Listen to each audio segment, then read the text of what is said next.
కరీంనగర్, మెదక్, నిజామాబాద్, ఆదిలాబాద్ ఉమ్మడి జిల్లాలో graduate, teacher MLC ఎన్నికల సందడి మొదలైంది. దాదాపు 3,41,000 మంది పట్టభద్రులు, 25,000 మందికి పైగా టీచర్ ఓటర్లు ఉన్నారు.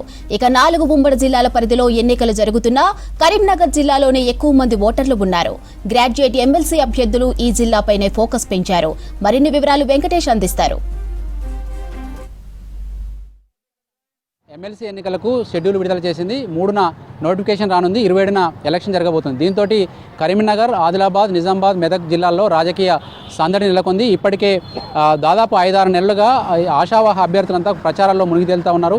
ఎమ్మెల్సీ, గ్రాడ్యుయేట్ ఎమ్మెల్సీ, తర్వాత టీచర్ ఎమ్మెల్సీ రెండు కూడా ఈ 4 జిల్లాల పరిధిలో జరగబోతున్నాయి. అటు వరంగల్ జిల్లాలో కూడా మరో టీచర్ ఎమ్మెల్సీ జరగబోతుంది. అయితే ఇప్పటివరకు రాజకీయ పార్టీలు వారిగా అభ్యర్థులను ప్రకటించిన పార్టీ కేవలం బీజేపీ మాత్రమే. బీజేపీ తరఫున గ్రాడ్యుయేట్ ఎమ్మెల్సీ అభ్యర్థిగా అంజిరెడ్డిని, తర్వాత టీచర్ ఎమ్మెల్సీ అభ్యర్థిగా కొమరయ్యను అనౌన్స్ చేసింది. కానీ మిగతా ప్రధాన పార్టీలైన కాంగ్రెస్ కానీ బీఆర్ఎస్ కానీ ఇప్పటివరకు అభ్యర్థులను ఖరారు చేయలేదు. దీంతో ఆయా పార్టీ నుంచి పోటీ చేయాలనుకున్న అభ్యర్థులు కూడా చాలా ఉత్సాహంగా పనిచేసుకుంటూ వెళ్తూ ఉన్నారు. ఇక ఒక్కొక్క పార్టీ వారిగా చూస్తే మనకు కరీంనగర్ జిల్లా నుంచే ఎక్కువ మంది ఆశావాహ అభ్యర్థులు ఉన్నట్టుగా కూడా తెలుస్తుంది. ఉమ్మడి కరీంనగర్ జిల్లా నుంచి. అందులో కాంగ్రెస్ పార్టీ టికెట్ ఆశిస్తున్న వారిలో కరీంనగర్లోని ఆల్ఫోర్స్ విద్యా సంస్థల అధినేత నరేందర్ రెడ్డి ఉన్నారు. ఆయన తర్వాత ప్రసన్న హరికృష్ణ కూడా మనకు కాంగ్రెస్ పార్టీ టికెట్ ఆశిస్తున్నారు. నరేందర్ రెడ్డి ఇక్కడ విద్యా సంస్థలు నిర్వహిస్తూ విద్యార్థులు ఆయన దగ్గర చదువుకొని గ్రాడ్యుయేట్లు పూర్తి చేసిన విద్యార్థులతో పాటు వాళ్ళ తల్లిదండ్రుల ఓట్లపై పెద్దగా ఆశలు పెట్టుకొని ముందుకు సాగుతున్నారు. ఇప్పటికే ఆయన ఇటు 4 జిల్లాల పరిధిలో విస్తృతంగా పర్యటిస్తూ ప్రచారాలు సాగిస్తున్నారు. మరొక నేత ప్రసన్న హరికృష్ణ, ఆయన సిరిసిల్ల జిల్లాకు చెందిన వ్యక్తి అయినప్పుడు కూడా సిద్దిపేట జిల్లాలో లెక్చరర్గా పనిచేసి కేవలం ఎమ్మెల్సీగా పోటీ చేసేందుకు తన ఉద్యోగానికి రాజీనామా చేసి ఆయన కూడా ప్రచారంలో ముందుకు పోతున్నారు. వీరిద్దరితో పాటు మొన్న కరీంనగర్ పార్లమెంటు నుంచి ఎంపీ అభ్యర్థిగా పోటీ చేసిన వెలిచాల రాజేంద్రరావు కూడా టికెట్ ఆశిస్తున్నారు.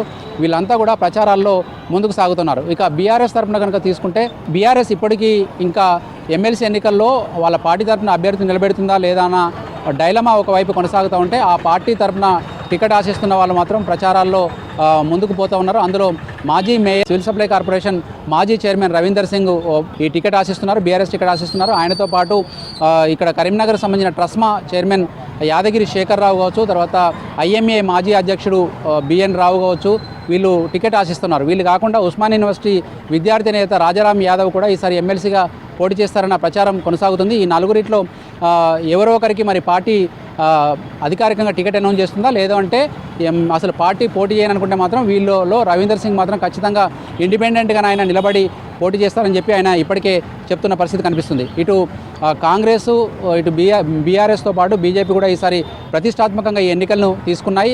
దీనికి అనుగుణంగా ఆయా ప్రాంతాల్లో వాళ్ళ గ్రాడ్యుయేట్లు ఎక్కడెక్కడ ఉంటారు, ముఖ్యంగా గ్రాడ్యుయేట్స్తో పాటు నిరుద్యోగులను టార్గెట్గా చేసుకొని ఓట్లు అభ్యర్థిస్తున్నారు. ఇప్పటికే అనేక శిబిరాలు ఏర్పాటు చేసి గ్రాడ్యుయేట్ ఓటర్లుగా నమోదు చేసిన పరిస్థితి కనిపిస్తుంది. ఇక లాస్ట్ ఎన్నికలతో పోల్చుకుంటే లాస్ట్ కరీంనగర్లో మనకు ఎమ్మెల్సీ జీవన్ రెడ్డి ప్రస్తుతం ఉన్నారు. ఆయన పదవీకాలం మార్చి 5తో పూర్తి కాబోతుంది. ఆయన గ్రాడ్యుయేట్ ఎమ్మెల్సీగా ఉన్నప్పుడు కేవలం 1,96,000 మంది ఓటర్లు మాత్రమే ఉండేవాళ్ళు. కానీ ఇప్పుడు ఆ సంఖ్య 3,41,300 పైచిలకు ఓటర్లకు పెరిగింది. అంటే దాదాపు 40-45% దాకా మనకు ఓటర్లు పెరిగారు. అందులో ఈ మొత్తం 3,41,000 ఓటర్లలో ఉమ్మడి కరీంనగర్ జిల్లా నుంచే 1,65,000 మంది ఓటర్లు ఉన్నారు. అంటే దాదాపు 45% ఓటర్లు ఒక కరీంనగర్లోనే ఉన్నారు. అందుకే నాయకులు కూడా కరీంనగర్ కేంద్రంగా కరీంనగర్ జిల్లాను టార్గెట్గా చేసుకొని ప్రచారాలు కొనసాగిస్తున్నారు. మరొక వైపు టీచర్ ఎమ్మెల్సీకి కూడా దాదాపు 25,000 పైచిలకు ఓట్లు ఉన్నాయి. వాళ్ళు ఈ 4 జిల్లాల పరిధిలో విస్తరించున్నారు.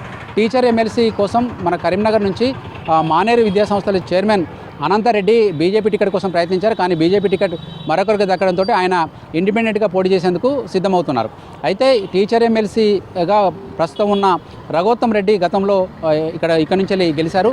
ఆయన మళ్ళీ పోటీ చేస్తారా, లేకుంటే ఇంకొకరు అవకాశం ఇస్తారన్నది మనకు తేలాల్సింది. ఓవరాల్గానైతే ఈ రోజు నుంచి షెడ్యూల్ వచ్చిన క్షణం నుంచే మనకు ఈ 4 జిల్లాల పరిధిలో మనకు ఎన్నికల కోడ్ కూడా అమల్లోకి వచ్చింది. దీంతో ఎలాంటి ప్రభుత్వ కార్యక్రమాలు కావచ్చు, తర్వాత అభివృద్ధి కార్యక్రమాలు కావచ్చు చేయడానికి వీల్లేని పరిస్థితి ఏర్పడింది. ఇప్పటికే మున్సిపల్ పాలకవర్గాల పదవీకాలం ముగియడంతో ఆయా గ్రామ పంచాయతీల పాలకవర్గం కూడా ముగిసింది. తర్వాత ఎంపీటీసీ, జెడ్పీటీసీ ముగిసింది. వాటి ఎన్నికలు వీటికి కాన్సిక్వెన్స్గా జరగబోయే అవకాశం ఉంది. దీంతో ఓవరాల్గా మళ్ళీ కొద్ది రోజుల పాటు ఇట్లాంటి ఎన్నికల రాజకీయం జిల్లాలో కనిపించబోతుంది. గ్రాడ్యుయేట్స్ ఓట్లు అనేటివి మనకు 4 ఉమ్మడి జిల్లాల పరిధిలో ఉన్నప్పటికీ కూడా కొత్త జిల్లాల పరంగా చూస్తే దాదాపు 15 జిల్లాల పరిధిలో కరీంనగర్, మెదక్, ఆదిలాబాద్, నిజామాబాద్ ఈ 4 ఉమ్మడి జిల్లాల పరిధిలో కొత్త జిల్లాలు 15 ఉన్నాయి.